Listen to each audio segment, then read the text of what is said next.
অশ্রুসিক্ত দু চোখে আমি সেদিন অবাক হয়ে তোমার চলে যাওয়া দেখেছিলাম।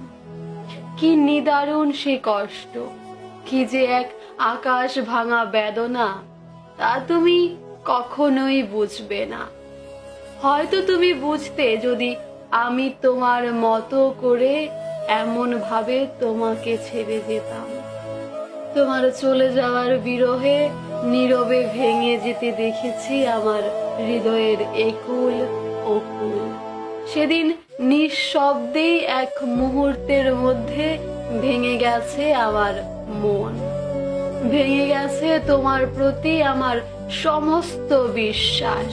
চিৎকার করে সেদিন তোমাকে বলেছিলাম, এভাবে আমাকে একা ফেলে রেখে যেও না।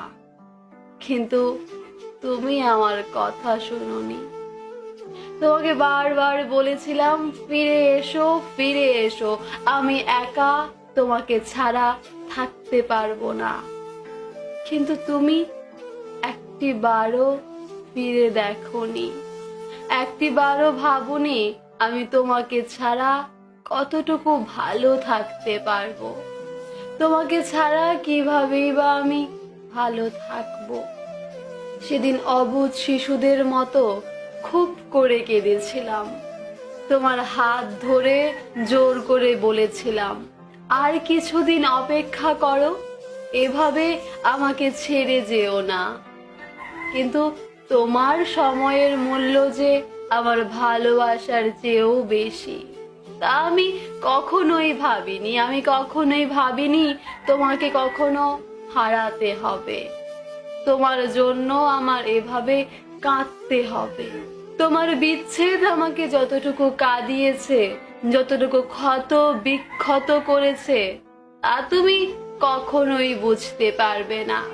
যদি বুঝতে, তাহলে কখনোই আমাকে ছেড়ে যেতে পারতে না। আমার এত কান্না, এত অনুরোধ, এত অনুনয় বিনয়ের পরেও আমি যখন তোমাকে ফেরাতে পারিনি, তখন আমি বুঝতে পেরেছি আমি তোমার ভালোবাসার মানুষ কখনোই ছিলাম না। আমি ছিলাম তোমার শুধুমাত্র সাময়িক প্রয়োজন। তোমার মায়ায় জড়িয়ে তোমাকে আমি ঠিক এতটাই ভালোবেসেছিলাম যে তোমায় পাবো কি পাবো না তা ভুল করেও কখনো কল্পনা করতে যাইনি। কোনো কিছুর প্রতি খুব বেশি মায়া বেড়ে গেলে সে জিনিসটা হয়তো কাছে থাকে না, হয়তো সেজন্যই তোমাকে আমার পাওয়া হলো না। কলমে শাহরিয়ার শরীফ।